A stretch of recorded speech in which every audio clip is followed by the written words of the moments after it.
Bienvenidos a 360 grados, una visión global de la noticia, un espacio para debatir sobre todo lo que sucede en Colombia y en el mundo. Empezaremos hoy 360 hablando con una alta consejera que al parecer podría convertirse en la salvación del alcalde Gustavo Petro con el gobierno nacional. Le hablamos de Gina Parodi. La alta consejera del presidente Santos para Bogotá y Cundinamarca estará hoy aquí en 360 grados hablando con nosotros de la propuesta de revocatoria del alcalde Petro, de las basuras y demás temas, pero ante todo también de su futuro político. Hoy en 360 grados con Gina Parodi. Y en nuestro segundo tema de la noche será la reapertura de una investigación por parte de la Fiscalía para saber si el expresidente Álvaro Uribe Vélez, siendo gobernador de Antioquia, conformó grupos de autodefensas. La Fiscalía se basa en presuntas pruebas presentadas por el representante de la Cámara, Iván Cepeda, quien afirma haber conseguido testimonios de exjefes paras que confirman que Álvaro Uribe creó comandos que realizaron masacres. El expresidente Uribe se defiende e insiste que todo es parte de una venganza criminal en su contra.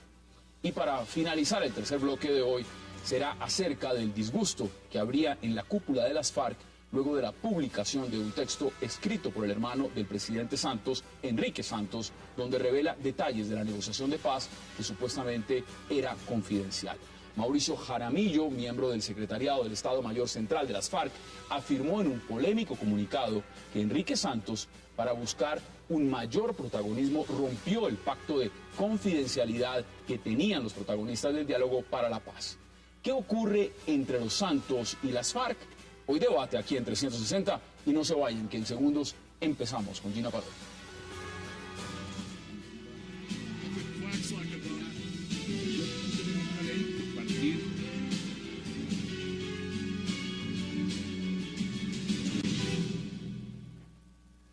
Y le damos de inmediato la bienvenida a la alta consejera presidencial para Bogotá y Cundinamarca, Gina Parodi. Gina, bienvenida, feliz año y ojalá que estos proyectos sean maravillosos. Bueno, mire, vamos a hablar de muchos temas.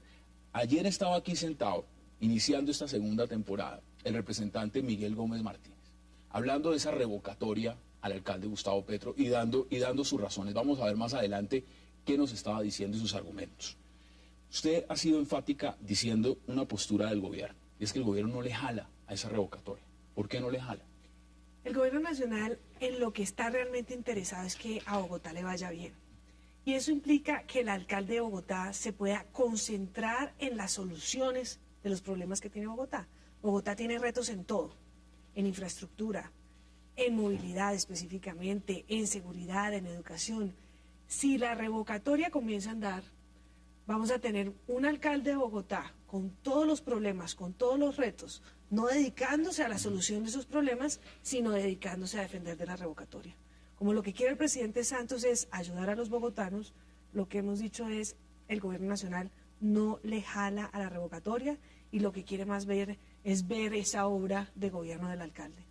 Mire, veamos qué decía Miguel Gómez Martínez justamente acá, uno de sus argumentos. Bueno, ese es uno de los argumentos de la gente que está en contra, que me dice, no, déjelo que aprende, él aprende. Él aprende, en 3 años él va a aprender y va a terminar bien, déjelo. Yo no soy de la tesis del deje así. El deje así es lo que tiene este país fregado. Porque dejamos las cosas, dejemos que los huecos sigan aumentando, dejemos que las basuras se sigan acumulando, dejemos que la ciudad se quede sin metro, deje así, otros 3 años perdidos. Esta ciudad viene de 8 años de estancamiento. Yo quisiera recordar que el anterior alcalde de Bogotá está detenido. O sea, esta ciudad vive en una crisis profunda, que naturalmente no la inventó Gustavo Petro, que tiene varios años. ¿Qué dice usted al respecto cuando se plantea esa posibilidad de que lo que se está patrocinando es un deje así y miremos a ver qué pasa? Pues le voy a contar qué vamos a hacer este año en Bogotá de parte del gobierno nacional para mostrar que no es un deje así, sino es cómo le ayudamos al alcalde, cómo le ayudamos a Bogotá y no generamos más confrontaciones.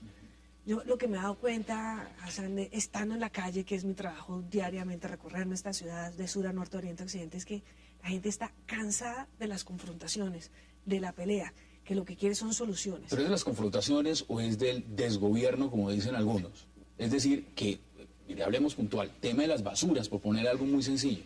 Como a mí me toca, digamos, es actuar desde el gobierno nacional, entonces pues tengo que poner las posiciones oficiales y en qué es lo que podemos ayudar. La decisión del presidente Santos ha sido, ayudémosle a Bogotá y no nos metamos en una confrontación que entre otras sería el tema de la revocatoria.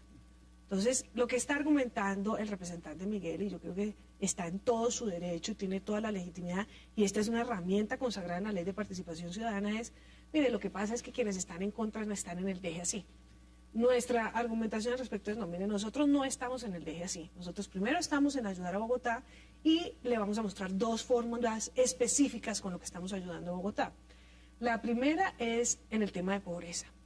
Nosotros desde el Gobierno Nacional estamos delimitando zonas de Bogotá que se llaman zonas libres de pobreza extrema, que es una obsesión del presidente Santos, acabar con la pobreza extrema con el Departamento de Prosperidad Social para que Bogotá rápidamente sea una ciudad grande sin pobreza extrema. Y lo segundo es seguridad. Y le adelanto una cosa. ¿Y qué le dice el alcalde al respecto? Porque al final de cuentas son medidas que propone el gobierno que quiere ayudar. En esto estamos metidos. Digamos, yo creo que este es un proyecto de todo el país, ni siquiera solo de Bogotá, pobreza extrema y seguridad. Le cuento, por ejemplo, y le hago, no, me voy a autochillar ahorita. Al contrario, hágale. Hágale, por favor.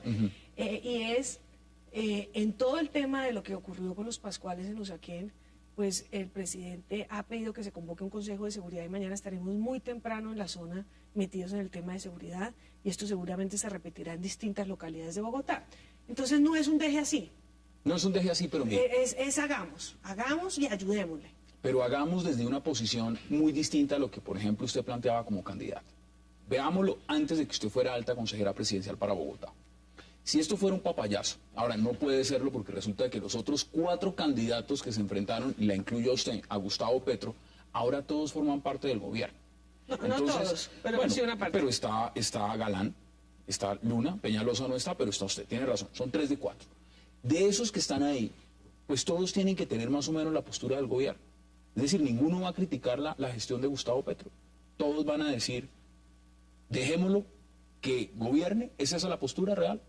Pues mire, primero creo que los 3 estamos en temas distintísimos. Digamos que la única persona que está encargada del tema Bogotá directamente soy yo. David está en el Ministerio de Trabajo, Carlos Fernando está en la Secretaría de Transparencia y yo estoy específicamente designada por el presidente para el tema de Bogotá.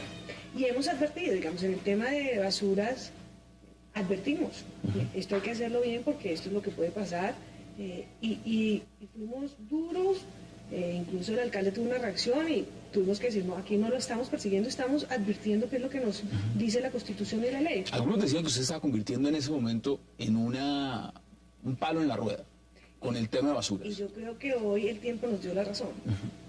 No, está claro. No el tiempo, el periódico, sino... No, el tiempo. El transcurso del tiempo. Pero en esa...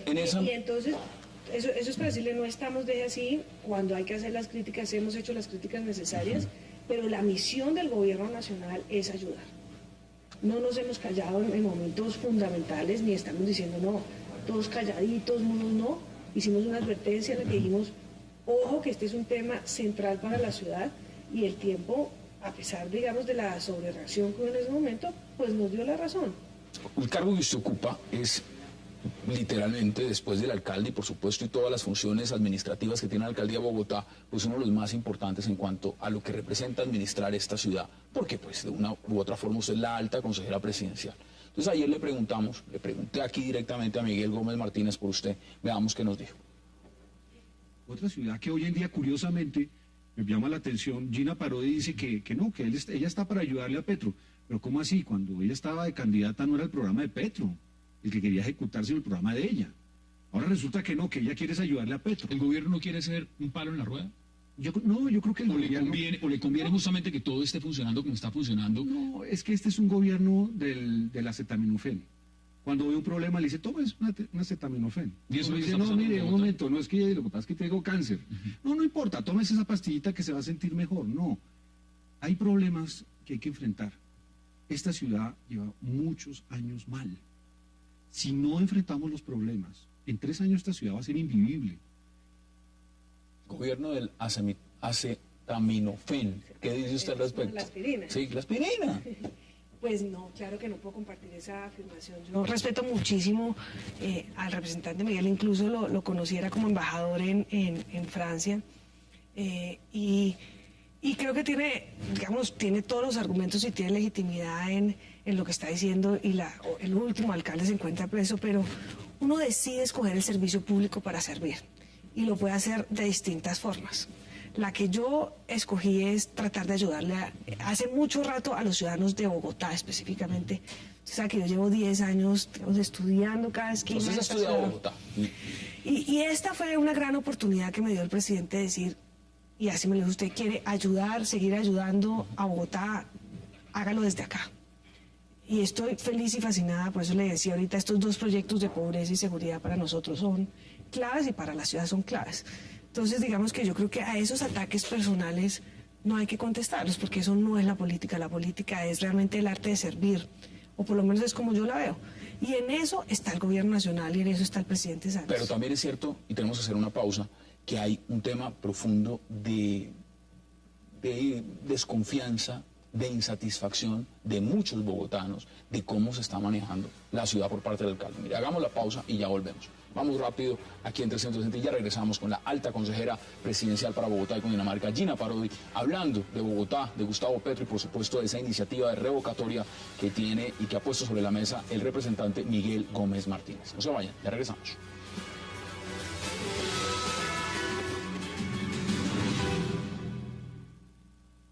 El gobierno nacional no le jala a la revocatoria del alcalde. Lo que el presidente Santos quiere es ayudarle a Bogotá y dejar que el alcalde se concentre en que muestre su obra de gobierno. En que muestre su obra de gobierno.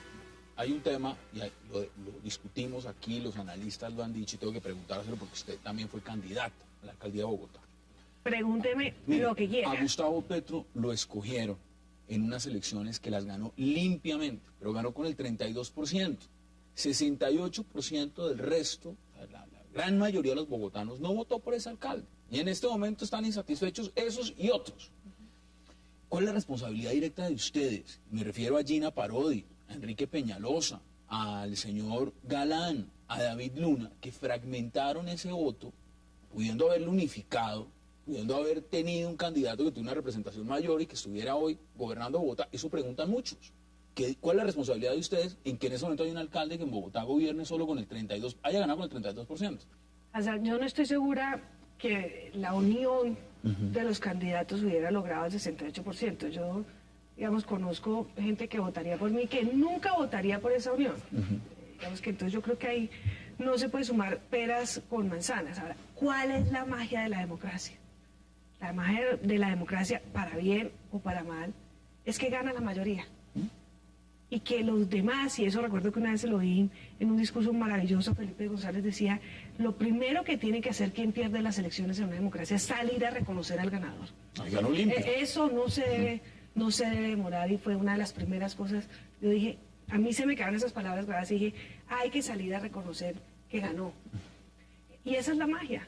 Nos tenemos que someter a esas reglas electorales porque no hay otras. Yo creo que la hipótesis de si se hubieran unido todos... Mire, yo le voy a decir, por ejemplo, yo acabo de salirme del uribismo en ese momento. Y Enrique Peñalosa, lo primero que hice fue unirse al Álvaro Uribe. Yo tenía mis razones de fondo.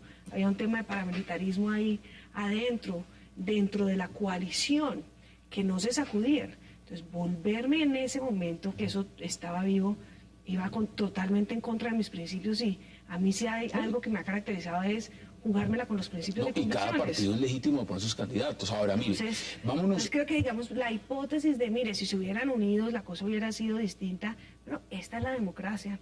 Otro punto importante, mire, en este momento el gobierno está adelantando unas negociaciones en La Habana, negociaciones muy importantes en el tema de la paz, con guerrilleros. Gustavo Petro es un exguerrillero, es un exguerrillero que está en el poder, y es un hombre que de una u otra manera en este momento está en la política.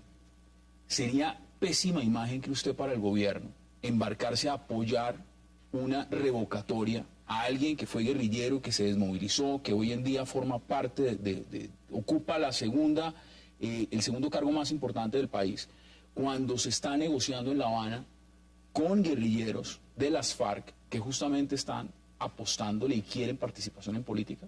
Mire, le soy franca, yo creo que la consideración del presidente no tiene nada que ver con la paz. Nada. Nada. Ni con lo que está pasando allá. Es No. decir, Y le voy a dar los argumentos por los cuales intuyo eso. El primero es porque no me lo mencionó como argumento, sino el argumento de él es ayudémosle a Bogotá, y creo que eso lo está haciendo con todos los municipios del país, independientemente si el alcalde es o no de la corriente política del presidente.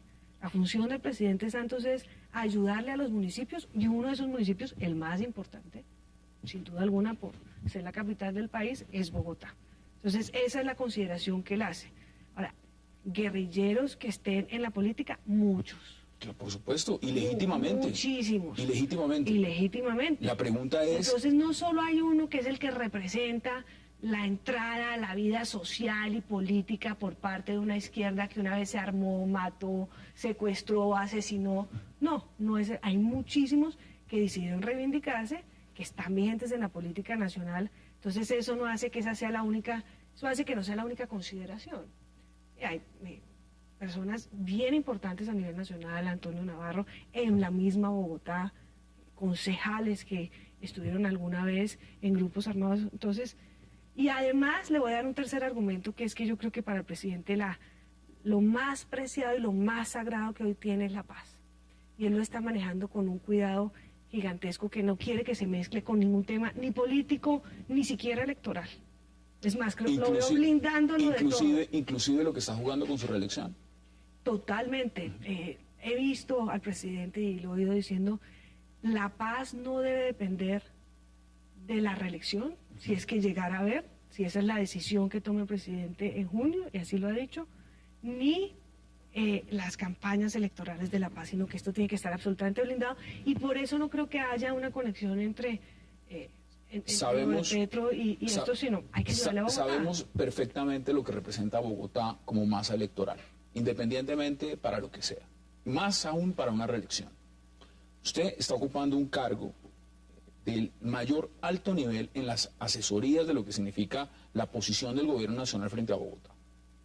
¿Qué pasa si, como lo dice Miguel Gómez Martínez y otros opositores al alcalde Gustavo Petro, esto es un debacle y esta administración termina siendo un fiasco, que nadie lo desea? Porque todos los que vivimos en Bogotá deseamos que al alcalde Gustavo Petro le vaya muy bien, porque si le va bien a la ciudad, pues los que vivimos en Bogotá nos va bien.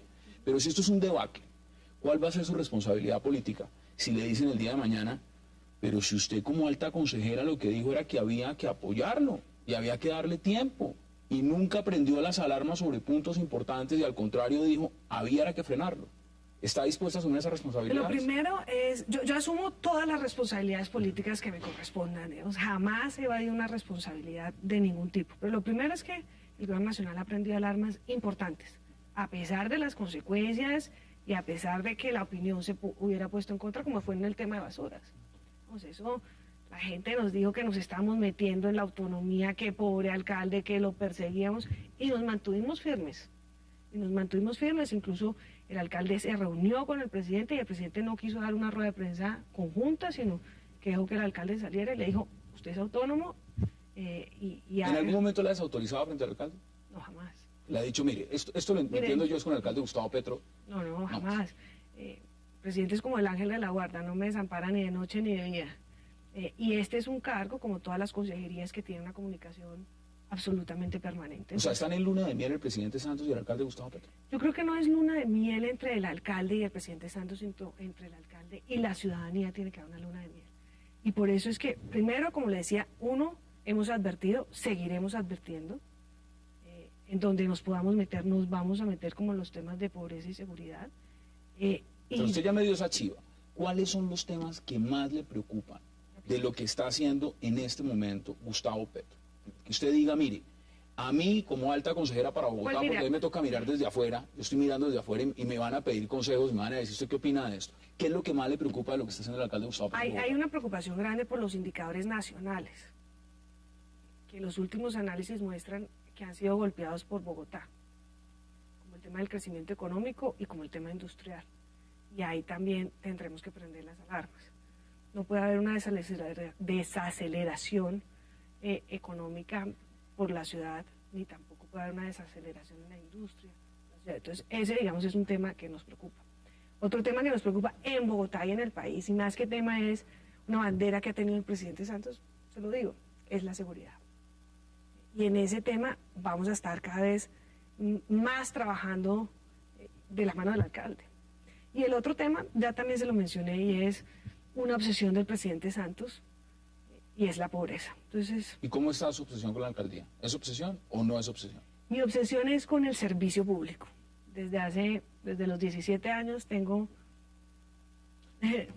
No me vaya a decir, no me vaya a que le diga, tengo decir. 39, entonces, súmele, y en eso ha seguido obsesionada. Y si es Pero en va a volver a Bogotá, aspirar a la alcaldía. Digamos, Mire. ahorita está en un cargo, que es un cargo, podemos decir, cómodo. Es un cargo que usted conoce, lo conoce perfectamente, se ha preparado para ese cargo y para otro más, que es la alcaldía a la cual ha aspirado. Entonces, la gran pregunta es, mientras llega ese momento electoral, ¿piensa volver a aspirar a la alcaldía de Bogotá? esa es una excelente pregunta que hoy no le tengo la respuesta exacta, pero cuando la tenga, Me la voy. así como lo de O seguridad. al Congreso. Usted ya estuvo en el Congreso. Y el Congreso es un sitio maravilloso para las decisiones que se toman en el Congreso. Tiene una trascendencia nacional que muchas veces los ciudadanos no saben. Pero ahorita le cuento, estoy feliz en el cargo que estoy sirviendo, mire, le cuento que había un barrio, yo que me precio de conocer Bogotá toda, el otro día fue un barrio que yo no conocía en San Cristóbal. Y eso hace que cada vez me interese más poder servir acá. Y fuimos a ese barrio porque es uno de los barrios de más alto índice de pobreza en la ciudad, en lo que estamos actuando a través de la Red Unidos en Bogotá.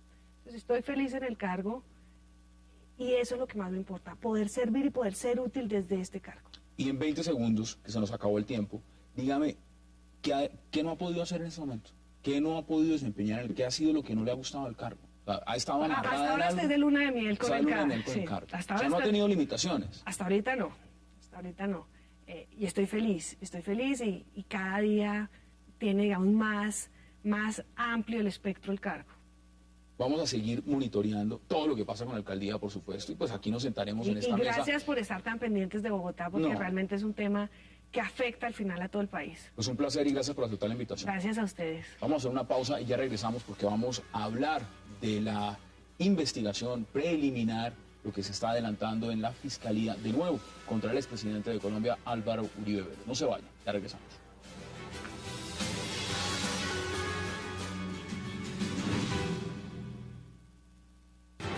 Regresamos a 360 grados y ahora vamos a hablar de una decisión de la Fiscalía General de Colombia de reabrir una investigación contra el expresidente Álvaro Uribe para confirmar si siendo gobernador de Antioquia en los 90 conformó grupos paramilitares. Para ese tema le doy la bienvenida al representante Iván Cepeda, a Alberto Abello y a Óscar Ortiz. Caballeros, bienvenidos y qué placer que hayan aceptado ustedes esta invitación.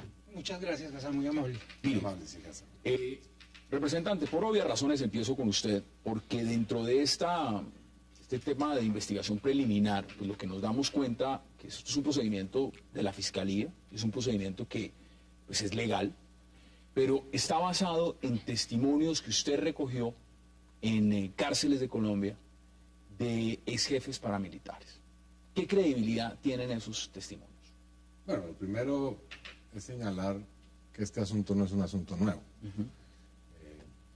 Hubo una investigación hace 12 años en la que aparecen una serie de hechos muy graves en la hacienda Guacharacas, donde la familia Uribe vivió un tiempo largo. Allí murió el padre de Álvaro y Santiago, asesinado, se dice que por las FARC.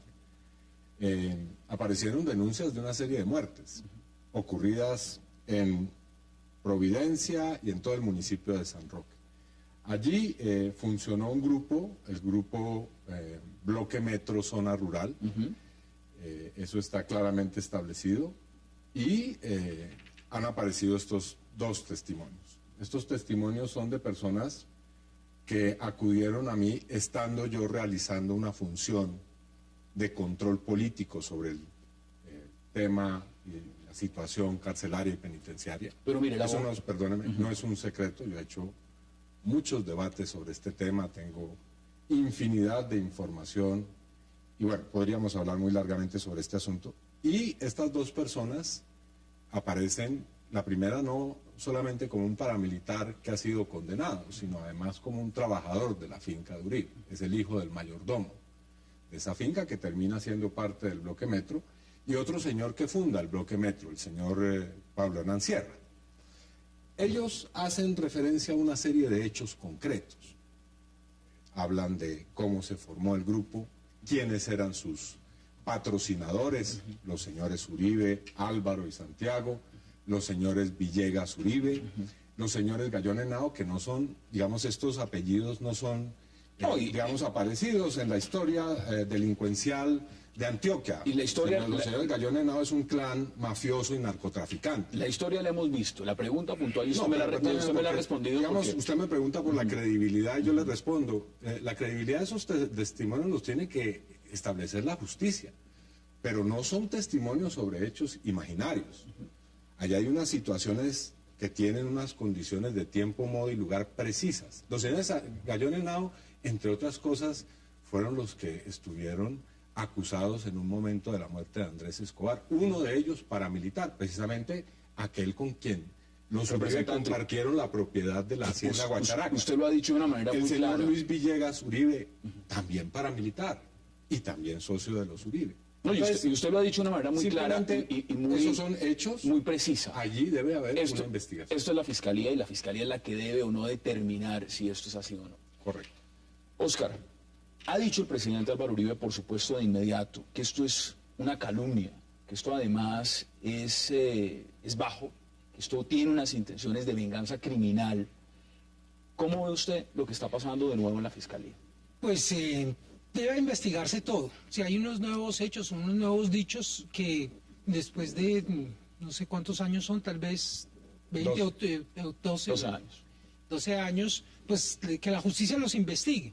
A mí me parece que de todas maneras la supuesta alianza que se pues trata de esbozar o de presentar con esas nuevas declaraciones, pues a mi juicio no ofrecen mayor credibilidad, en el sentido de que pues hay una obra de gobierno que demuestra que después de ese gobierno pues esas organizaciones fueron castigadas, desmanteladas, extraditadas, y que tenían incluso pues una pretensión de amnistía, de indulto y de participación en política, que incluso pues era el espejo de un proceso de paz, o de varios procesos de paz que hubo en los 90, que el país respaldó. Incluso yo también respaldé. Nosotros hablamos con las FARC para que vinieran a la constituyente a hacer un proceso de amnistía, de indulto y de participación en política, y nos engañaron y no vinieron a la constituyente. Hablamos con Jacobo Arenas y llevamos eso a la Corte Suprema de Justicia para defender unos decretos. Ahora, después de ese gobierno, pues está claro que pues es muy difícil pensar que un gobierno que lo que hizo fue combatirlos y frustrarles incluso esas pretensiones, pues haya sido un aliado. ¿A quién combatió Uribe realmente? ¿Al señor Santoyo? ¿A su primo pues, Mario Uribe? Pues a mucho más que eso. ¿A sus 80 aliados congresistas? Eso no es cierto. Uribe no combatió a sus a mí desde las cárceles no me dieron esas informaciones, sino que a mí, por ejemplo, Jorge 40 me denunció por injuria y calumnia. Esa gente está extraditada por violar los acuerdos. Pues el gobierno colombiano, justamente por unas conductas habrá que ver. Por eso. Pero el gobierno del expresidente a mí, Uribe. esas informaciones a mí no me las dieron las cárceles, a mí desde las cárceles, bueno, para las cárceles son informaciones que son serias. Y tan serias son que la fiscalía las va a investigar. Pues tiene que no le gusta el expresidente Uribe, a la gente del uribismo, por supuesto. No le puede gustar. Pero una de las preguntas, pido que se congracien con eso, por supuesto. Alberto, ¿cuál es su partida inicial sobre lo que está pasando? Porque los argumentos los han puesto sobre la mesa, pero importante conocer los suyos también. Digamos, desde mi punto de vista, esto es un coletazo evidente de esa profunda división que se produjo en Colombia con la violencia y con sectores oficiales que ejercieron el poder también. ¿Pero esto le suena a venganza criminal o esto le suena a hechos reales y contundentes de testimonios creíbles? Digamos, esto es una cosa que han abierto una investigación sobre hechos pasados que aparentemente ya habían sido superados, pero que ahora cobran una nueva connotación en la medida que el representante Cepeda obtiene unas personas que hacen unas denuncias, X denuncias. obviamente, como en todos los casos judiciales, hay que esclarecer la verdad. Desde el punto de vista más elemental, pues es en una época en que el después presidente Uribe estaba ejerciendo funciones como gobernador, en una situación en la cual se presentó una gran ofensiva de fuerzas subversivas en esa región. Entonces, hay que establecer si lo que estaba haciendo era lo que se hacía como gobernador, de defender el orden, de defender la autoridad, o había otros mecanismos que son los que sostiene el representante Cepeda, que eran obviamente de otro tipo y con otras personas. No, y aquí hay varias aristas que las vamos a poder discutir en un momento. Quiero darle también la bienvenida desde Medellín, en este momento a hacer contacto con José Obdulio Gaviria, ex asesor presidencial del expresidente Álvaro Uribe. José Obdulio, bienvenido, como siempre, un placer. Gracias, Hassan, buenas noches, un saludo a toda la familia de Cable Noticias y feliz año para todos ustedes. ¿Cómo ve usted lo que está pasando, este nuevo proceso, esta investigación que no es nueva, que se reabre? Hace 12 años la Fiscalía General dictó una resolución inhibitoria a favor del expresidente Álvaro Uribe, ahora se vuelve a abrir con base en unos nuevos testimonios, usted ya conoce la historia. ¿Cuál es su opinión al respecto? ¿Esto es una venganza criminal? Yo recuerdo una columna mía al respecto, sobre esa pantomima montada por Cepeda y 2 truanes paramilitares. No, José Obdulio, pero... Bueno, lo que pasa es que yo estoy sin internet, estoy trabajando aquí la imagen a través del teléfono y me hubiera gustado mucho podérsela leer, pero bueno, estamos hablando de 2 truanes, cosas casi que trabajando sobre la promesa de que los van a meter en la ley de justicia y paz, les van a rebajar penas. Se reunieron con este señor Cepeda, armaron un tinglado que es una pantomima terrible. Yo por eso escribí una columna al respecto y le cuento que cuando usted vea los videos, porque esos videos están en YouTube, usted se va a dar cuenta. ¿Sabe una de las afirmaciones que hace ese truán a través de este señor Cepeda? Que es un video además totalmente manipulado por él, genera repugnancia verlo. Dice que como el ELN le robó una mula trochadora al gobernador Uribe, el gobernador ahí mismo se montó en un helicóptero y se fue a perseguirlos y a masacrarlos, y de ahí dio la orden de fundar el comando ese paramilitar. El presidente Uribe, como gobernador de Antioquia, fue un ejemplo de ciudadano probo, siempre con la ley. Recuerde que él dirigía los redis, una de las reuniones diarias de seguridad a las 6 de la mañana todos los días, con Procuraduría, Fiscalía,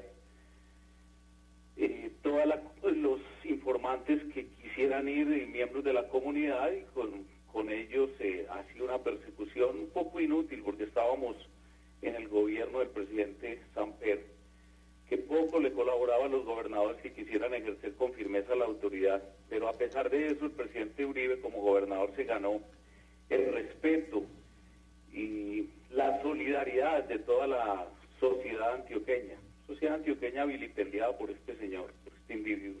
¿Qué dice usted al respecto, representante, de lo que está diciendo? Digamos, el señor José Obdulio Gaviria, él cree que como él fabrica montajes de una manera usual, pues todo el resto de personas que se mueven en el debate público hacen lo mismo. No es un montaje como el que usted hizo en esa columna que precisamente terminó con su salida del periódico El Tiempo de una manera totalmente vergonzosa, José Obdulio. Aquí hay unas declaraciones que deben ser asumidas por la justicia y que deben ser investigadas. De eso se trata. Y puede ser que a usted no le guste, eso, yo lo entiendo perfectamente. Los hechos, este individuo, a mí sí que me honra haber salido del periódico El Tiempo como salí, diciendo la verdad sobre los montajes de esa organización fundada por su padre y por varios miembros del Partido Comunista para ejercer la violencia a nombre de una presunta búsqueda de la libertad que entre otras cosas ha existido y existe en Colombia. Usted tiene el gran montaje de la Fundación Víctimas del Estado Colombiano, Víctimas del Terrorismo de Estado. Ustedes han logrado unas indemnizaciones multimillonarias. Cualquier declaración esta incluida inmediatamente lleva ante jueces y fiscales para que se nos persiga inmisericordiamente. Yo tengo cita creo que el 20 con usted para responder a una denuncia penal. Ustedes me persiguieron a través incluso de organizaciones internacionales cuando yo denuncié el montaje contra la movilización ciudadana del 4 de febrero del año 2007. 6 de marzo. Y cuando No, 4 de ustedes febrero, 6 de llamaron a la marzo. movilización en marzo, luego queda demostrado en los archivos Reyes que ustedes estaban actuando en conjunto, en contubernio con el jefe de la FARC, Raúl Reyes. Eso queda constatado, está en el archivo Reyes, yo lo tengo a disposición de Hassan cuando lo quiera observar, y de eso estamos hablando. Claro. El presidente Uribe, hombre probo, el más grande de los presidentes de Colombia de todos los tiempos, un hombre que se ha enfrentado a toda clase de criminalidad, inclusive a la de la organización fundadora de la Marcha Patriótica a la cual pertenece el señor Cepeda, enfrentará, como siempre lo ha hecho, con dignidad, con respeto por la autoridad judicial y además con la Claro. verdad, Ahora, este tipo de montajes de los cuales él es absoluta y totalmente experto. José Obdulio, y vamos a seguirlo debatiendo, por supuesto, el representante va a poder intervenir y también Alberto y Oscar cuando lo quieran. Vamos a hacer una breve pausa, muy breve, y ya regresamos aquí en 360 grados. No se vayan, ya volvemos.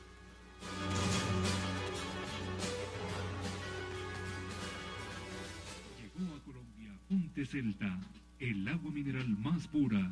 Ponte Celta, enriquecida con solidaridad.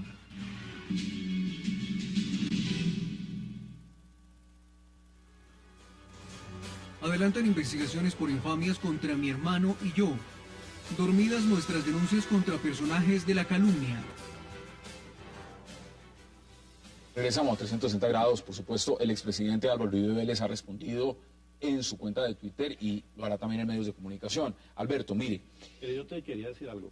En estas cosas, trátese de un expresidente, trátese de un gobernador, de cualquier personalidad pública de Colombia, de cualquier tendencia política, la persona es inocente mientras no se demuestre lo contrario.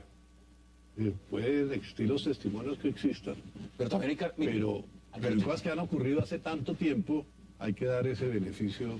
Se lo amplío un poco Totalmente. más. En el tema puntual de lo que significan, y lo está diciendo la defensa, por ejemplo, del expresidente Álvaro Uribe, dicen, aquí lo que están buscando son algunos beneficios. Beneficios de tipo personal, beneficios de tipo jurídico. Yo le lanzo la pregunta. ¿Ese escenario es posible dentro de estas declaraciones cuando dice el expresidente Uribe, aquí lo que es una venganza Es criminal? posible y es factible. Por ejemplo, para el representante Cepeda, podría ser cobrar la cabeza de un expresidente que ha combatido a la izquierda, que le declaró la guerra a la FARC y que combatió durísimo, pues obviamente es algo atractivo, ¿no? Desde el punto de vista político. Lo cual no quiere decir que los hechos puedan o no haber ocurrido. ¿Usted lo ve de esa forma o no lo ve de esa forma? Digamos, ¿cuál es el asunto? El asunto, a mi modo de ver, es sujetarse a los hechos. Álvaro Uribe, cuando fue gobernador de Antioquia, estuvo rodeado por gente que ha terminado siendo condenada o que se ha, digamos, confesado como paramilitar. ¿Por qué no hablamos de la familia Gallo Nenao? ¿Por qué no hablamos de los Villegas Uribe? ¿Por qué la intención es centrarnos en si hay una compra de testigos? Lo pregunto, Hassan, porque veo que el cuestionario está dirigido a eso. Pero a usted no le interesa, por ejemplo, que la Convivir El Cóndor, que fundó el expresidente Uribe en el sitio de Providencia, Pero ahí digamos, donde los queda Convivir su... eran legales en esa época. Sí, pero lo que no era legal es que hubiera paramilitares en ella. Eso no era legal. Ya había paramilitares. Ya había paramilitares. 3 personas que fueron de esa Convivir terminaron desmovilizándose en el sitio donde el expresidente fundó la Convivir. Que no era cualquier Convivir, No, era y- la Convivir que representante, quedaba en su propia finca. Usted ha puesto Entonces, todos los ¿por qué no argumentos sobre la discutimos mesa. sobre los hechos, digamos, y no tanto sobre la interpretación que el propio expresidente le quiere dar a esta No, discusión? no es la interpretación, digamos, que lee el expresidente, porque independientemente... No, pero veo que las preguntas van dirigidas a eso, Hassan. Él tendrá la Y función. por La supuesto, pregunta... José Julio, claro, como no le va a dar un giro si él precisamente es parte de esa maquinaria. No, pero mire, veámoslo en la perspectiva de lo que significa para la misma Fiscalía, porque aquí no se trata, evidentemente, la Fiscalía, y usted lo planteaba muy bien, esto es una función que cubre la Fiscalía, y tiene que cumplirla. Si hay unos testimonios que el día de mañana salen y están acusando a alguien, pues la función de la Fiscalía es investigar, imposible que no lo hiciera, lo está haciendo. La gran temática que se hacen muchos, que se preguntan, y es válido, porque usted sobre esta mesa ha podido plantear hoy y en todas las oportunidades que ha estado, todos los puntos. Pero usted insiste en el punto, pero porque, digamos, lo que me llama la atención es cómo en un país donde un presidente está rodeado de paramilitares, que están en su familia, que están en su entorno político, que están a través de toda su carrera, digamos, eso no suscita la atención, no suscita la discusión pública. Lo que suscita es aquel que hace la denuncia. Entonces ese es parte de la guerrilla de las FARC, es, digamos, una persona que quiere un rédito político cobrando la cabeza de un expresidente. No, no es eso. Es que deberían llamarnos la atención que un presidente de la República tenga semejante aparato criminal en su entorno. ¿Qué dice usted al respecto? Y luego nos puede contestar José Obdulio también. Las declaraciones son del 2011, estamos en el año 2013. Pues ha pasado año y medio y la Fiscalía tiene que obrar y despejarse esta duda y volver a llegar a las conclusiones que tenga que llegar. Ya había llegado a unas conclusiones. Hace 2 años llegó a una. Y había esclarecido unos hechos según la justicia colombiana. Ahora el deber es hacerla. No los había esclarecido. Precisamente por eso es que tienen que abrir la... Hace 2 años, se me corregirá, hace 2 años lo que decía la Fiscalía es que no habían pruebas. Hace 12 años. Bueno, no había los suficientes fundamentos. Bueno, por eso, hace 12 años, ahora hay unos hechos, pues tiene que avanzar. Ahora, había hace año y medio, eso es lo que tiene que suceder, que se investigue, y desde luego a mí lo que me parece es, como no hay todavía una determinación de la justicia, mi punto de referencia son los hechos del gobierno. Y los hechos del gobierno, a mí como ciudadano y como servidor público que fui en su momento del gobierno del presidente Uribe, pues me dan, digamos, todo el entusiasmo, toda la confianza y toda la tranquilidad, los falsos positivos, la política, la parapolítica, para acabar el Estado en Colombia se desinstitucionalizó, por favor, de ninguna manera. En lugar de estar discutiendo acá ahorita, como se hizo ya anoche, el golpe de Estado de Venezuela para el 4º periodo que va a haber en el vecino país, pues nos distraemos con la nueva decisión de un proceso que tiene que tomar su curso y de un refrito de unos hechos. Usted que fue anticorrupción debería llamarle la atención un hecho de esto. Pero le estoy diciendo que es lo que tiene que hacer la Fiscalía. Que en la finca de una persona que es gobernador aparezcan fotografías de gente que está camuflada y con armas, por ejemplo. Por eso, la Fiscalía tiene que cumplir su papel. Entonces, eso es lo que tiene que avanzar. Y nosotros van a gloriar la gestión impoluta, gigantesca, maravillosa, muy importante de quien, aquí lo que falta es acabar con las FARC. No, pero pues todos estamos de acuerdo con eso. Vamos a mirar la perspectiva. José Obdulio Gaviria también está y quiere intervenir. Adelante, José Obdulio, ¿qué dice usted al respecto? Porque el congresista... Es todo un esquema de las FARC, al que adhiere y del cual se hace eco este señor Cepeda. Le voy a explicar incluso a raíz de un documento reciente. Las FARC dicen, o concretamente alias el médico, a quien no le gusta que le digan así, o el señor Jaramillo, que también es otro alias, que la desmovilización del paramilitarismo fue un montaje, que fue una pantomima como la que montó este señor. Y estos tipos son visitados, son felicitados, son inducidos, son preparados, los dos declarantes desmovilizados por Iván Cepeda. Y es muy bueno... ¿Por qué usted no prueba eso que está diciendo, José Obdulio? Pruébelo. Presentar los apartes del video para que vea. Claro, él lo está escuchando, José Obdulio, aquí le está diciendo... Más que la Fiscalía, una señora que hizo el montaje también en contra de Sigifredo López, la misma, pues aprovechó el 2 de enero, se levantó tempranito, seguramente muy bien aconsejada por el colectivo y por quienes han armado... Pero vea que hay respeto ante funcionarios judiciales. Y los llamaron a investigación, o abrieron la investigación. Pero muy bueno que se abra, y muy bueno que se oiga el presidente Uribe, y muy bueno que desbaratemos todos estos infundios. Estamos hablando de un esquema político de lucha contra el presidente Uribe y sobre todo contra el Estado pero mire, que deslegitima completamente la acción del presidente Uribe contra la principal organización terrorista de Colombia, FARC, uno de cuyos frentes lleva el nombre de Manuel Cepeda. José Obdulio, le estaba diciendo acá... Pero esas son las grandes pruebas de José Obdulio en mi contra, digamos.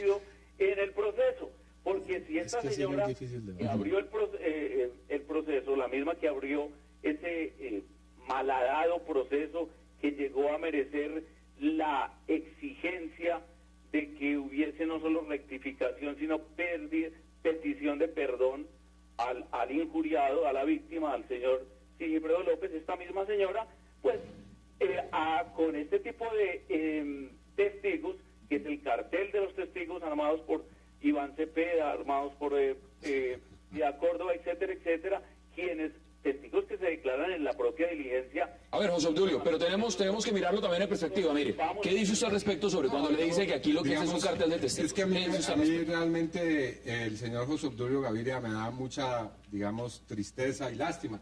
Me parece que personajes como él deslucen el debate público, porque ninguna de esas afirmaciones tiene un sustento. Y ninguna de esas afirmaciones, señor José Obdulio, usted las judicializa. Porque usted no tiene la manera de demostrar todo eso que usted dice. Que hay un cartel de testigos. Pruébelo. ¿Dónde están? ¿Quiénes son? Pruebe que yo he sobornado a alguna de las personas con las que me he entrevistado. De algo más que sencillamente su resentimiento ante una decisión judicial que haga de alguna manera veraz lo que está diciendo. Por supuesto, usted es una persona que no le gusta la justicia, viene en un entorno que no le gusta la justicia, no le gustan los funcionarios judiciales, no le gusta que haya investigaciones. Es perfectamente comprensible su reacción. Y por eso es precisamente que usted ha caído en el descrédito en el que está una persona que, perdóneme, le han cancelado un programa en esta cadena, lo han sacado de un periódico. Usted ha terminado siendo un personaje realmente lamentable de la vida pública colombiana, doctor José Obdulio. Adelante, José Obdulio, le puede contestar usted al representante Iván Cepeda. Que ningún gobierno, como el del presidente Uribe, creó todos los elementos para perseguir judicialmente, con el apoyo a la justicia, con el apoyo económico en particular, que no lo tenía anteriormente, para perseguir esta gran caterva de criminales que se involucraron en la política, tanto en como los parapolíticos, dice usted, o la gente de la chuzada del DAS. ¿De quiénes está hablando? Con total y absoluta transparencia en primer lugar y fortaleza. Y segundo, con la organización criminal FARC, que tiene unos tentáculos políticos inmensos. Lo que pasó lamentablemente con esta segunda organización criminal es que la Corte Suprema de Justicia tomó partido por ella, diciendo que como actuaba por motivos y propósitos altruistas, no merecía la persecución estatal, sino lo que está haciendo hoy el gobierno, y tema que me gustaría también que tratáramos. Claro, y lo vamos a hacer. Tenemos que hacer una pausa obligatoria y ya volvemos para seguir debatiendo. Hagamos esa pausa y ya regresamos aquí en 360 grados.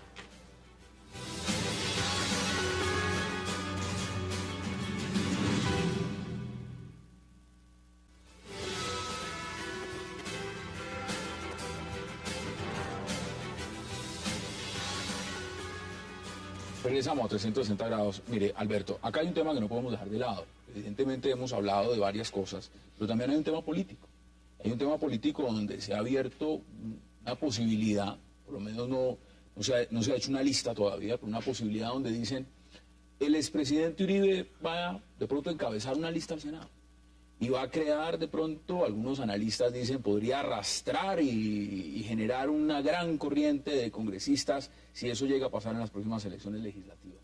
Y en este momento se están creando maneras de desvirtuarlo, de deslegitimarlo, de atacarlo. ¿Qué dice usted al respecto? ¿Es eso viable? ¿No es eso viable? Digamos, aquí hay un antecedente que es la Operación Avispa, en la época en que se convocó a la constituyente. López pensaba lanzarse y entonces Horacio Serpa organizó lo que se llamó la Operación Avispa y López se retiró. Hay esa experiencia y desde luego lanzar una lista a un expresidente que tiene opiniones, que tiene gente, tiene inconvenientes como por ejemplo qué hacer con los que tienen votos propios, en qué regla los pone, si los pone de últimos o los pone de primeros, porque eso puede dificultar una confección de una lista importante. Porque el que tiene votos seguramente no va a querer ir a un renglón de peligro. Entonces hay unas cosas de mecánica electoral que cuentan ahí, pero también cuentan para esa época en un país que es muy calenturiento, qué está pasando en ese momento en la política colombiana, porque aquí la gente vota contra otros también. ¿Qué estará pasando en ese momento con ese proceso de paz? ¿Qué estará pasando en ese momento en la parte económica? Todo eso cuenta para que algunas en la seguridad en el país que estará pasando. ¿Qué dice usted al respecto?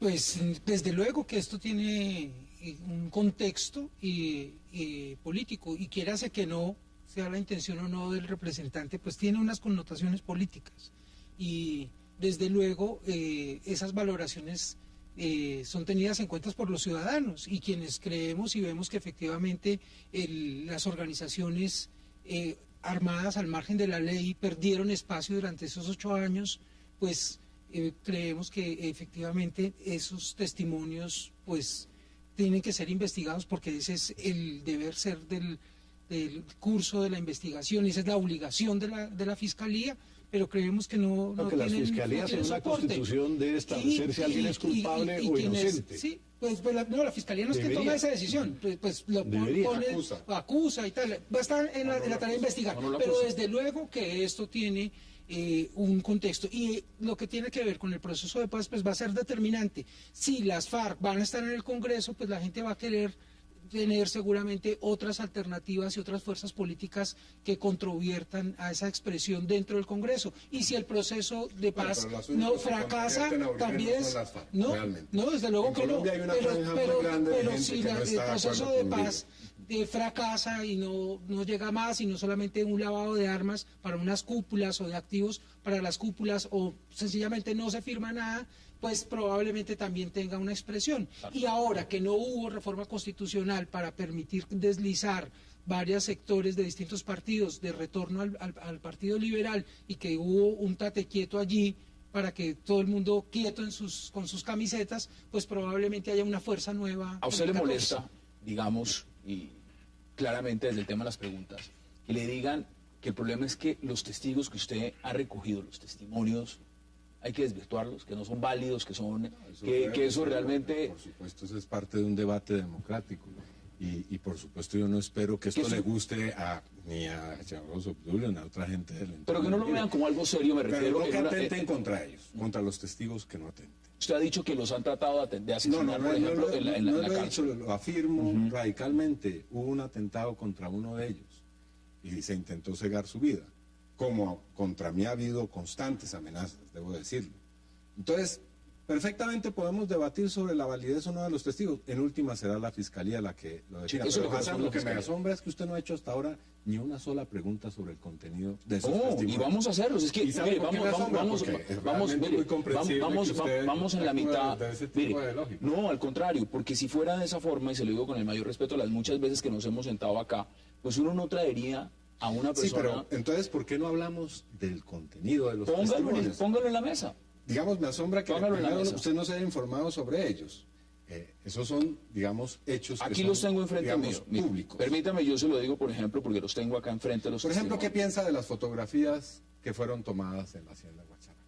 Digamos, eso no es un documento que deba ser tenido en consideración por la Fiscalía. Fueron, digamos, parte de un montaje también. ¿Por qué la Fiscalía hace 12 años, manteniendo un estatus de investigación muy serio? Porque no se conocían estos hechos. No tuvo esa decisión. ¿Quién estaba en la Fiscalía hace 12 años y cómo se hacía la investigación en la Fiscalía en ese momento? Había que ver. Porque la Fiscalía ha tenido momentos realmente muy tristes en la historia, como fue, por ejemplo, la administración del señor Luis Camilo Osorio. Este momento es propicio en otro sentido. ¿Usted le parece que en este momento que está el fiscal Montealegre es un momento mucho más propicio para adelantar esa investigación? Yo creo que hay una decisión que puede ser que no se comparta, que no guste, pero es una decisión en justicia sobre unos elementos que deben ser valorados. Y no solamente sobre unos testimonios. Como fue la decisión anterior, bueno, que puede ser que no hubiera gustado de acuerdo, pero precisamente por eso hemos recorrido el camino de la justicia. Bueno, pues es que nosotros lo que hemos hecho es entregarle a los operadores judiciales unos elementos. Eso no es delito. No es delito que a una persona se le informe de un delito y vaya ante un operador judicial y entregue ese testimonio. O sea, ahora, puede ser que a la persona tampoco se juega por ellos. Estamos a la espera de lo que diga la justicia. No, pero a mí sí, yo tengo sí convicciones. Y yo creo que hay unos hechos ahí. Ahora, por supuesto, yo no soy un operador judicial. Un grupo diferente a las convivir. Primero fue un grupo paramilitar, se llamaba el Bloque Metro, zona rural, y después se creó ahí una convivir, y en un momento determinado eso se terminó convirtiendo en una fusión. Los señores del Cóndor terminaron siendo parte de la otra estructura ilegal.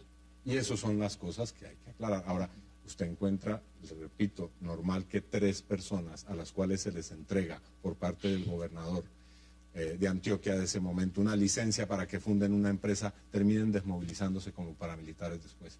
Como ocurrió con el señor Salvatore Mancuso, como ocurrió con las Convivir que permitieron que, por ejemplo, la empresa multinacional Chiquita Brands importara armas para los paramilitares en Colombia, la Convivir Papagayo. Todas esas fueron empresas autorizadas por el entonces gobernador Uribe Vélez. ¿Cree usted entonces, digamos, que esos testimonios de Salvatore Mancuso deben también ser aceptados, por supuesto, como lo dice la Fiscalía? No, por supuesto. Puede ser que no tengan relación directa con los hechos, pero sí generan, por supuesto, un contexto. Pero y no es ni uno ni 2 paramilitares los que han dicho esto. Pero además digo, más allá de esas declaraciones de paramilitares, hay hechos que son los que tienen que ser valorados. Y que los va a investigar la Fiscalía. Usted acaba de poner uno sobre la mesa. Y también, evidentemente, habrá que, en este caso, hacer un debate público sobre estos asuntos. Pues digamos, no se trata de un hecho común y corriente. Estamos hablando aquí de una persona que fue presidente. Yo tengo una pregunta, y sobre esos hechos,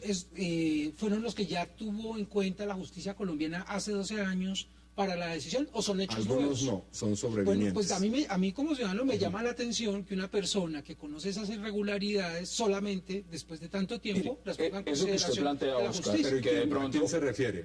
A los testigos. A los testigos. Bueno, no, es que eran personas que estaban metidas en el mundo criminal. Mire, bueno, las preguntas están basadas justamente, Oscar, en lo que usted está planteando en este momento, porque no solamente es el tema de las declaraciones, que como lo dice usted, representante, pues hay que estudiarlas y lo está haciendo la Fiscalía, sino es el tiempo, el lugar y el modo.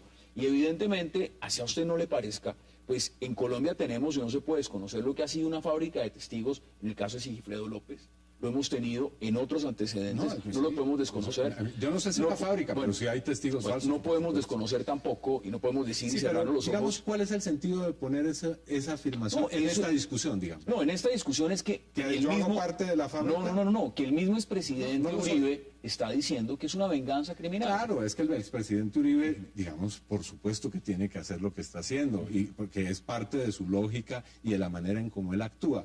Él nunca ha afrontado una discusión o un pleito judicial, digamos, de otra forma distinta. No, ni más faltaba. Hasta la Corte Constitucional fue a defender el referendo, por ejemplo. Tengo que ser No, pero y cuando vino el asunto con el magistrado Iván Velázquez y todo este asunto con la Corte Suprema de Justicia, tengo que hacer una última pausa. No se empleó un aparato criminal para intentar socavar esas audiencias públicas pedidas por el propio presidente Uribe en el 2003. Vamos a hacer la pausa porque José Obdulio Gaviria y Alberto aquí en la mesa también quieren intervenir y son muchos los puntos que usted ha puesto sobre la mesa. Vamos a la pausa y ya regresamos.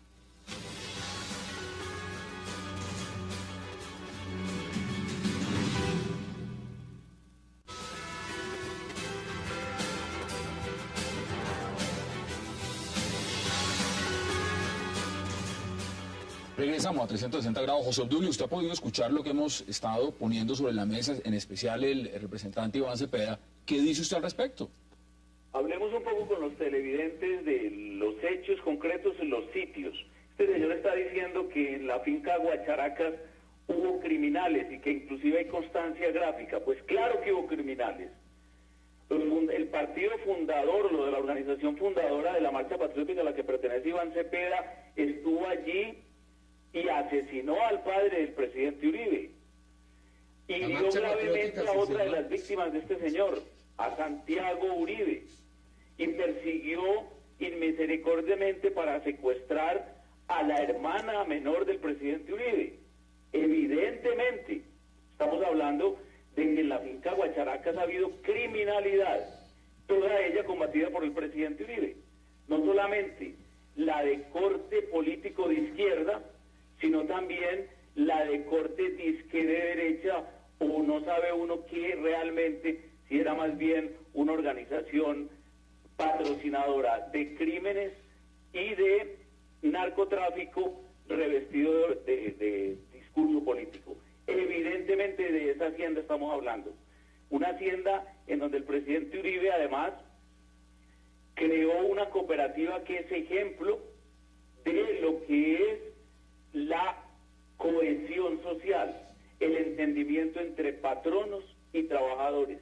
El presidente Uribe Por eso, insisto yo, es un ejemplo de lo que es un demócrata liberal que ha ejercido siempre con justicia y con honradez la acción política.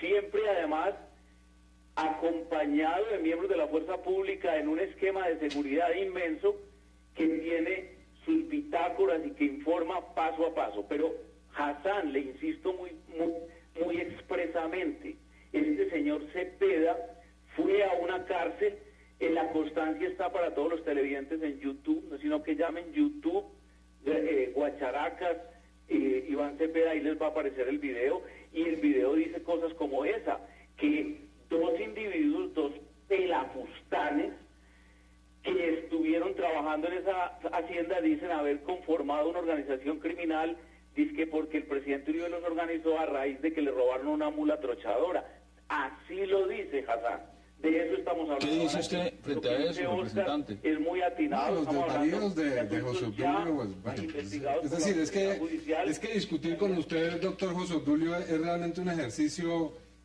bastante estéril, porque usted no es una persona con la cual pueda haber argumentación sobre asuntos.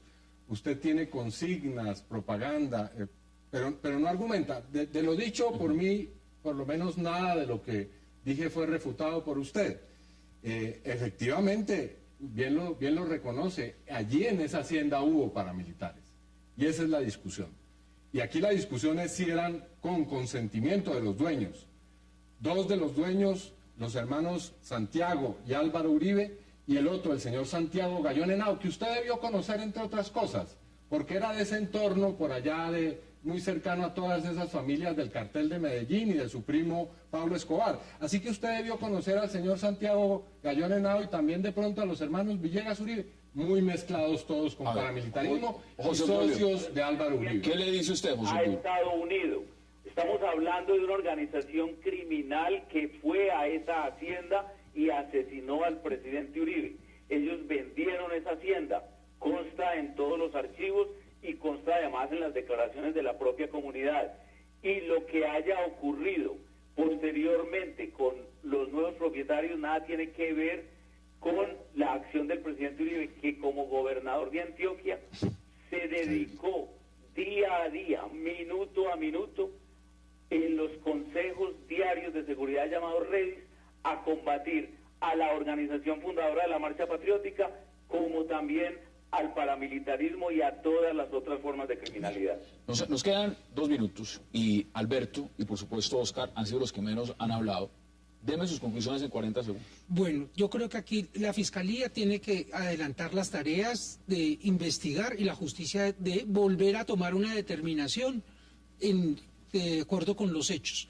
Yo como ciudadano creo que efectivamente acá estos hechos no revelan nada nuevo, es un refrito, son hechos nuevos, no son los mismos hechos, pero a mí no me merece mayor credibilidad porque pues toda una gestión ha demostrado que efectivamente no se hizo ni amnistía, ni indulto, ni participación en política libre para esas organizaciones armadas al margen de la ley, sino que al contrario, verdad, justicia, reparación por lo que hizo el gobierno, el Congreso, la Corte Constitucional e incluso extradición. Y eso me parece que efectivamente demuestra que hay la posibilidad muy probable para mi manera de ver, de que estas personas después de tanto tiempo estén buscando algún rédito personal.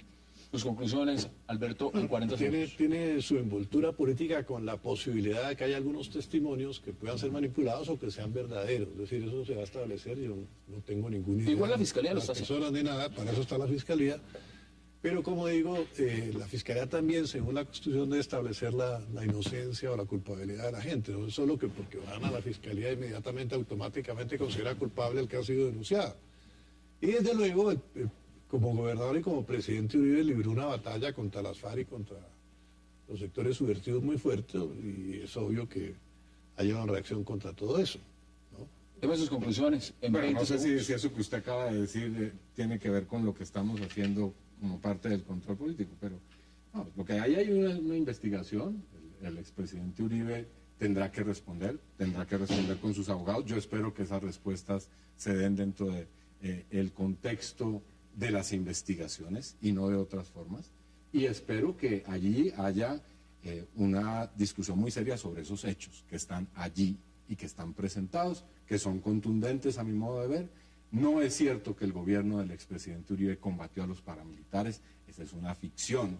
Nunca hubo un enfrentamiento realmente en el cual se persiguiera a estas Pues a estas personas. más mérito que tenerlos en las cárceles de Estados Unidos, eso es muy elocuente. ¿A quién? ¿A su primo? A todos los... Digo, a todos los ¿a quién persiguió? ¿A su primo Mario Uribe, que confesó ser? A todas las organizaciones ¿A Jorge armadas Noguera? al margen de la ley. ¿A quién combatió? ¿A todos, Santoyo? a todos los No, que están en las cárceles, él a lo que Jorge hizo fue, 40, después de que y esa sintió gente que ellos es podían por hablar, eso es que ahora sale extraditarlos. a buscar Eso es lo que- beneficios. eso es, digamos, el Por eso gran es temor que- de que esta gente hable sobre los nexos que ha Aquí, habido con cuando todo con el mundo entorno decía de Uribe. que el pacto era que no los No. podían extraditar, cuando los extraditaron dijeron que No, era para todo que lo no hablaran. contrario, eso se sabía desde el comienzo. Lo interesante es que no extraditó a Santoyo. ¿Qué piensa usted? Usted, como Sara Anticorrupción, pues, se dio cuenta de lo que estaba pasando en la casa de Nariño. Lo hubiéramos Perdón. denunciado, por supuesto, Sí, porque pero estaba no en se- contra de nadie la se dio política. cuenta. Bueno. Pero nadie se dio José cuenta que Obdulio. quien estaba en la casa de Nariño era un paraco. Tiene usted además. también la oportunidad de concluir en 30 segundos. Hassan, el documento, el video es visible, véanlo, inclusive analícenlo, y es dirigido por este señor, por este individuo. Él lo va induciendo, él le va haciendo las preguntas. Todo eso es un montaje vulgar de la creación y Montajes son los suyos en el tiempo, José Obdulio. Señor. Eso es lo que son montajes. Ahí están esas posiciones y quiero agradecerles a todos por haber aceptado esta invitación. Muchas Gracias, gracias, Hassan, congresista. muy amable. Berto, gracias por aceptar la invitación. José Obdulio también. Oscar, gracias por aceptar la invitación. Gracias, Hassan. A ustedes, gracias por acompañarnos y tenemos de nuevo una cita mañana aquí, misma hora, 7:30 p.m. en Cable Noticias 360 grados para seguir debatiendo la agenda política de Colombia y del mundo. Hasta una próxima oportunidad.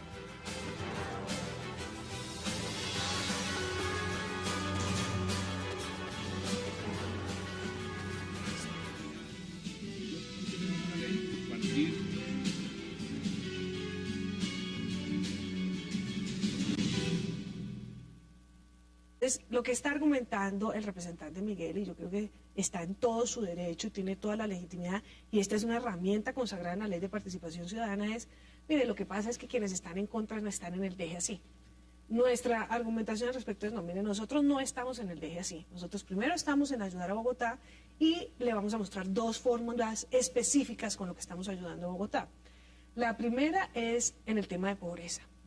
Nosotros desde el Gobierno Nacional estamos delimitando zonas de Bogotá que se llaman zonas libres de pobreza extrema, que es una obsesión del presidente Santos, acabar con la pobreza extrema con el Departamento de Prosperidad Social para que Bogotá rápidamente sea una ciudad grande sin pobreza extrema. Y lo segundo es seguridad. Y le adelanto una ¿Y cosa. qué le dice el alcalde al respecto? Porque al final de cuentas son medidas que propone el gobierno que quiere ayudar. En esto estamos metidos, digamos, yo creo que este es un proyecto de todo el país, ni siquiera solo de Bogotá, pobreza extrema y seguridad. Le cuento, por ejemplo, y le hago, no, me voy a autochillar ahorita. Al contrario, hágale. Hágale, por favor. Y es, en todo el tema de lo que ocurrió con los Pascuales en Usaquén, pues el presidente ha pedido que se convoque un Consejo de Seguridad y mañana estaremos muy temprano en la zona. Diciendo una postura del gobierno, y es que el gobierno no le jala a esa revocatoria.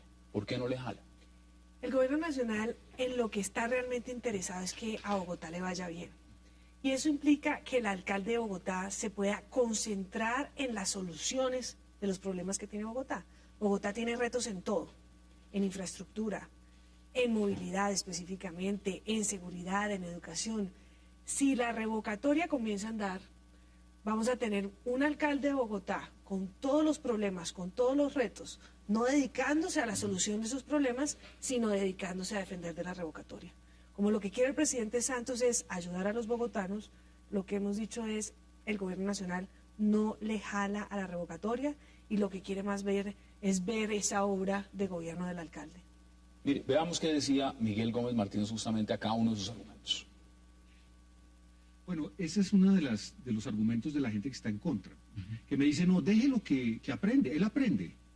Él Ese hombre que aprende, aprende. en 3 años él va a aprender y va a terminar bien, déjelo. Yo no soy de la tesis del deje así.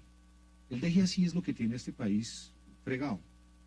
Porque dejamos las cosas, dejemos que los huecos sigan aumentando, dejemos que las basuras se sigan acumulando, El bloque de hoy será acerca del disgusto que habría en la cúpula de las FARC luego de la publicación de un texto escrito por el hermano del presidente Santos, Enrique Santos, donde revela detalles de la negociación de paz que supuestamente era confidencial.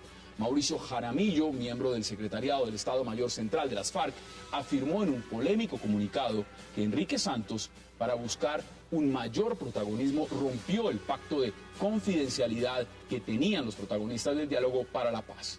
¿Qué ocurre entre los Santos y las FARC? Hoy debate aquí en 360 y no se vayan, que en segundos empezamos con Gina Parodi.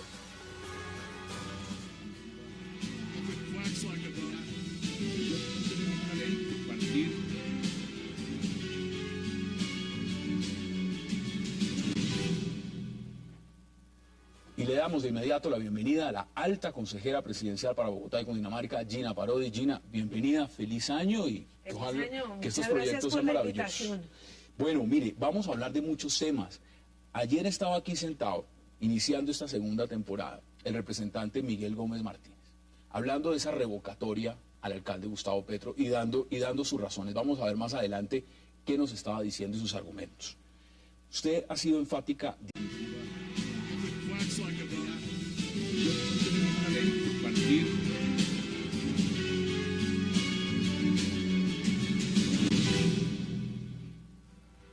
Bienvenidos a 360 grados, una visión global de la noticia, un espacio para debatir sobre todo lo que sucede en Colombia y en el mundo. Empezaremos hoy 360 hablando con una alta consejera que al parecer podría convertirse en la salvación del alcalde Gustavo Petro con el gobierno nacional. Y hablamos de Gina Parodi.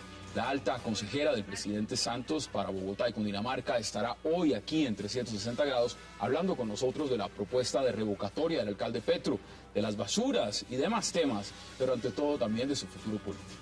Hoy en 360 grados con Gina Parodi. Y en nuestro segundo tema de la noche será la reapertura de una investigación por parte de la Fiscalía para saber si el expresidente Álvaro Uribe Vélez, siendo gobernador de Antioquia, conformó grupos de autodefensas.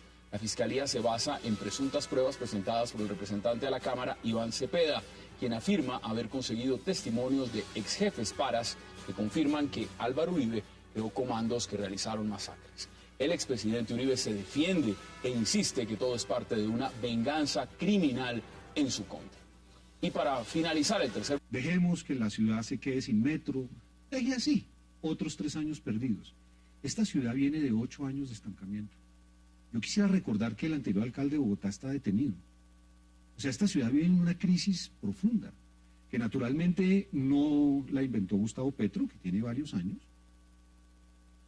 ¿Qué dice usted al respecto cuando se plantea esa posibilidad de que lo que se está patrocinando es un deje así y miremos a ver qué pasa? Pues le voy a contar qué vamos a hacer este año en Bogotá de parte del Gobierno Nacional para mostrar que no es un deje así, sino es cómo le ayudamos al alcalde, cómo le ayudamos a Bogotá y no generamos más confrontaciones. Yo lo que me he dado cuenta, Hassan, estando en la calle, que es mi trabajo diariamente, recorrer nuestra ciudad de sur a norte, oriente, occidente, es que la gente está cansada de las confrontaciones, de la pelea, que lo que quiere son soluciones. ¿Pero es de las confrontaciones o es del desgobierno, como dicen algunos? Es decir, que, mire, hablemos puntual, tema de las basuras, por poner algo muy sencillo. Como a mí me toca, digamos, es actuar desde el gobierno nacional, entonces pues tengo que poner las posiciones oficiales y en qué es lo que podemos ayudar. La decisión del presidente Santos ha sido ayudémosle a Bogotá y no nos metamos en una confrontación que entre otras sería el tema de la revocatoria.